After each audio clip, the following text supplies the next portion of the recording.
Assalamualaikum warahmatullahi wabarakatuh. Perkenalkan, kami dari kelompok 27 dari kelas C 2024, program studi D3 Komputerisasi Akuntansi STIMIK Bardira Indonesia.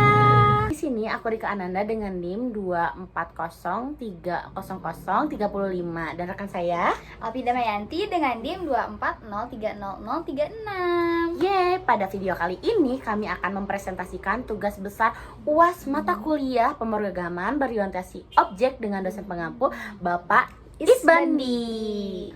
Proyek ini merupakan sistem informasi perpustakaan sederhana berbasis Java menggunakan aplikasi BlueJ atau Blue Edge. Nah, tujuan dari program ini adalah membantu proses pengelolaan perpustakaan mulai dari login petugas, proses peminjaman buku, pengembalian buku, perhitungan denda, pembayaran hingga pencetakan struk transaksi.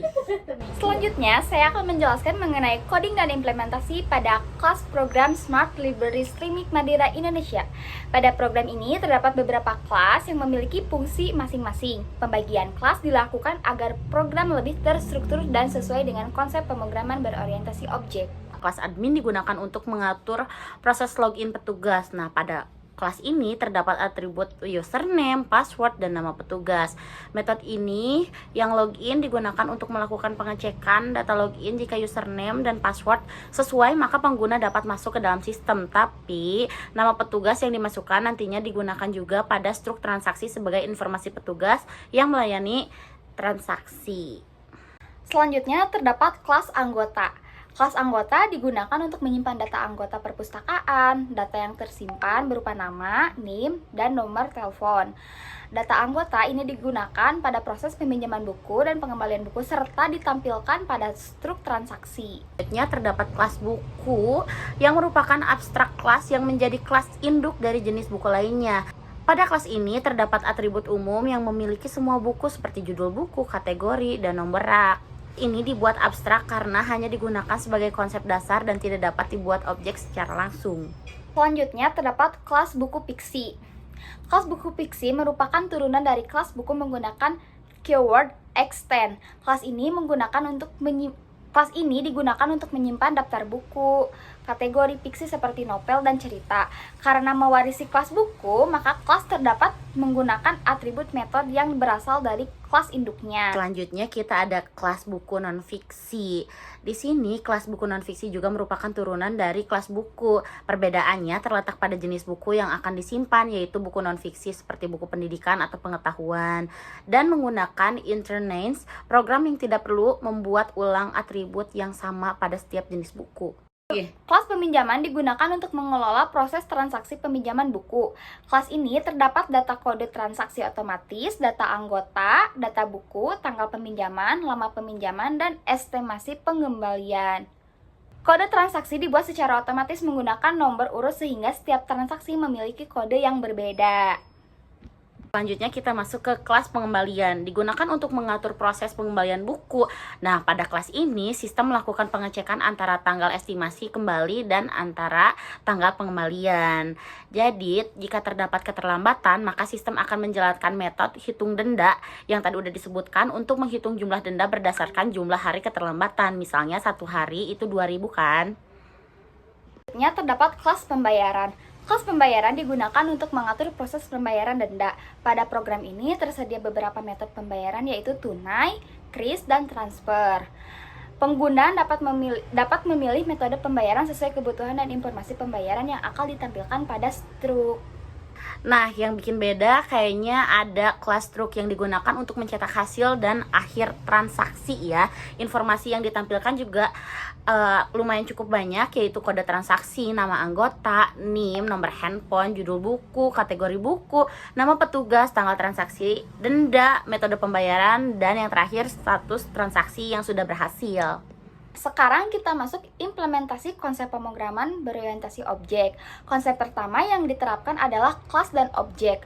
Program ini terdapat dari beberapa kelas seperti admin, anggota, buku, peminjaman, pengembalian, pembayaran, dan struk. Dari kelas tersebut dibuat objek yang digunakan untuk menjalankan proses pada program. Contohnya, admin sama dengan new admin buka kurung tutup kurung sama dengan koma. Nah, yang kedua ada encapsulation, konsep berikutnya yang diterapkan dengan membuat atribut pada kelas menjadi private. Nah, contoh kodenya adalah yang kita pakai private string nama titik koma. Nah, data tersebut tidak dapat diakses langsung dari luar kelas dan hanya dapat digunakan melalui metode getter atau setter sehingga data lebih aman dan terkontrol. Ketiga, kita masuk ke inheritance. Konsep inheritance ini diterapkan pada kelas buku fiksi dan buku non-fiksi. Contohnya ada di kode extends buku. Kelas tersebut mewarisi atribut dan metode dari kelas buku sehingga kode menjadi lebih sederhana dan tidak terjadi pengulangan. Nah, yang keempat ada abstraction. Konsep abstraction diterapkan pada kelas buku yang dibuat sebagai abstract class.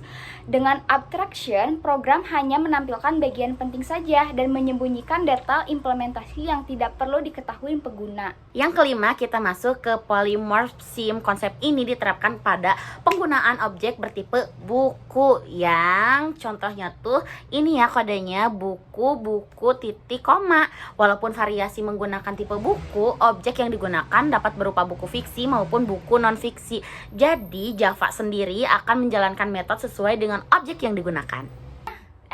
Nah, kita masuk ke demonstrasi program. Selanjutnya saya akan melakukan demonstrasi program Smart Library Streaming Mardira Indonesia. Yang pertama ada login. Program diawali dengan proses login admin. Inputnya ada username sama dengan admin, terus ada passwordnya, misal 12345. Setelah berhasil login, sistem meminta nama petugas yang nantinya akan tampil pada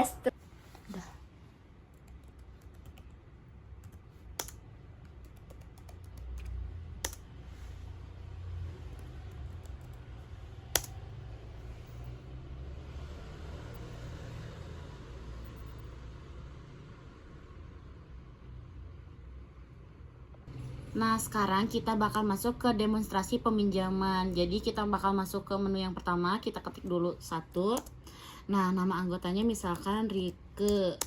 NIM-nya ngasal aja. Nomor HP kita masukin. Dan di sini tuh ada pilih kategori. Yang pertama ada buku fiksi, buku non fiksi. Kita masukin misalkan kita mau pinjam buku fiksi ya. Nah, di sini tuh ada 20 pilihan. Kita masuk misalkan ke nomor 7 ya. Kita masukin nomor 7. Nah, dipilih buku, kita enter lagi tanggal peminjamannya misalkan 01/01/2026. Udah ada. Nah, kita masukin harinya misalkan seminggu aja. Kita masukin 7 hari. Dan ini struknya bakal keluar ya. Nih, ini struknya. Di atas ada Smart Library. Nah, ini dia struknya. Ada tulisan judulnya, ada kode transaksi yang pertama, ada tanggal pinjam juga, ini nama anggota, NIM, nomor HP. Tugasnya tadi kan udah dimasukin Rike, judul bukunya pulang, kategorinya fiksi, nomor raknya F7, lama pinjamnya 7 hari, estimasi pengembaliannya udah otomatis ya karena tadi dari tanggal 1 sampai tanggal 8. Statusnya langsung dimasukin sedang dipinjam. Di sini juga ada notes, harap menjaga buku yang dipinjam keterlambatan dikenakan denda 2.000 per hari. Di sini ada ucapan terima kasih juga.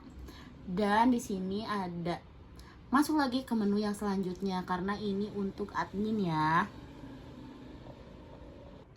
Nah, selanjutnya kita bakal masuk ke pengembalian buku nomor 2 ya. Kita masukin pilih menu nomor 2. Nah, pengembalian buku kita ketik lagi nama yang pinjamnya. Yang tadi Rike kan. NIM-nya kita masukin lagi. Nomor HP-nya juga masukin lagi. Nah, bukunya kan tadi buku fiksi ya. Masuk. Tadi nomor bukunya nomor 7 kita masukin, tanggal pinjam kita 01/01/2026. Oke, estimasi kembalinya 08 01/2026 kita masukin. Tanggal dikembalikannya misalkan kalau telat nih pengen lihat dendanya, kita masukin tanggal 19 ya.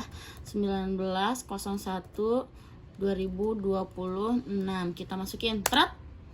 Kita pembayarannya misalkan mau pakai kris ya, nomor 2 kita masukin. Nah, udah masuk, misalkan total dendanya jadi 22.000. Oke, kita scan.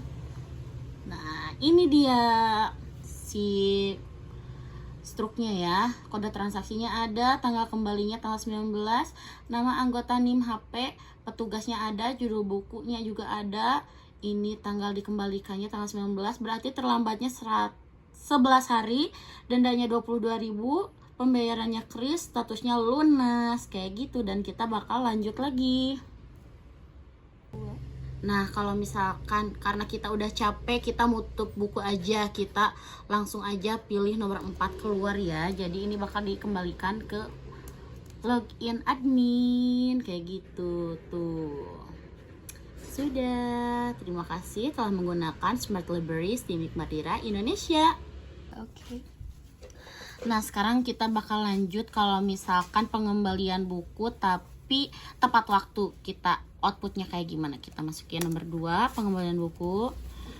Nama, NIM-nya kita masukin, nomor HP kita masukin, buku yang mau dikembalikan kita masuk ke 1, dan tadi nomor 7 ya.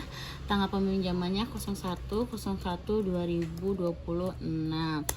Tag estimasi kembali kan 08/01/2026. Kita masukin tanggal dikembalikannya tanggal 8/01/2026. Masukin.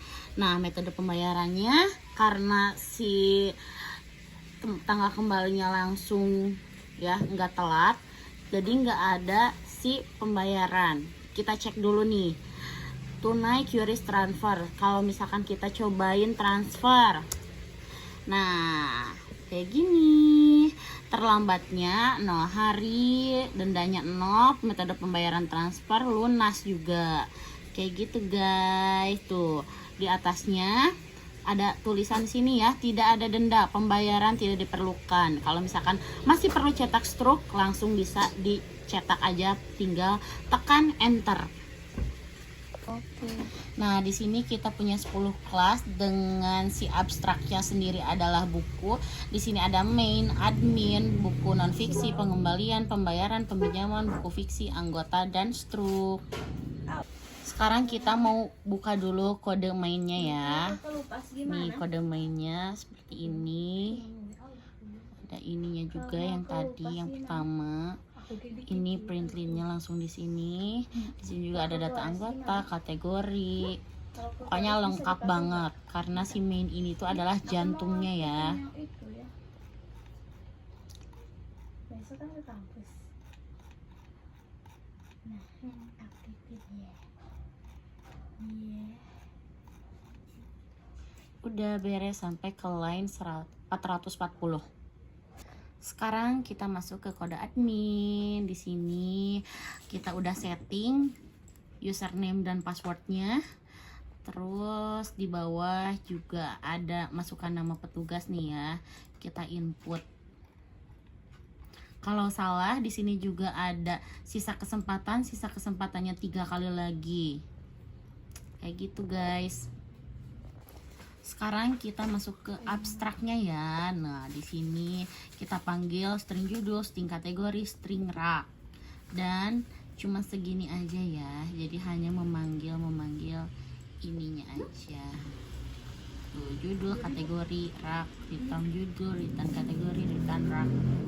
Sekarang kita masuk ke buku non fiksi ya. Di sini kita masukin dulu bukunya yang non fiksi. Di sini ada 20 ya, dan kita harus panggil satu-satu. Di sini ada super judul non fiksi. Terus raknya juga di sini ada daftar buku non fiksi. Nah, terus ada di sini override public double, hitung denda integer hari terlambat. Kalau sekali terlambat 1 harinya dihitung 2.000. Kita masuk ke pengembalian. Di sini kita ada ini. Di sini juga ada string format dan nomor yang otomatis bakal keluar kode transaksinya. Kita bikin di sini. Seperti itu. Di sini ada peminjaman, tanggal kembali, hari terlambat juga ya. Di sini ada pakai get hitung denda juga hari terlambat. Sekarang kita masuk ke pembayaran. Di sini cukup mudah dan cukup ringkas juga. Cuman ada pembayaran double total denda string method. Di sini ada pemanggilannya juga. Terus ada new scanner. Print line-nya kayak gini. Kalau misalkan tidak ada denda, pembayaran tidak diperlukan.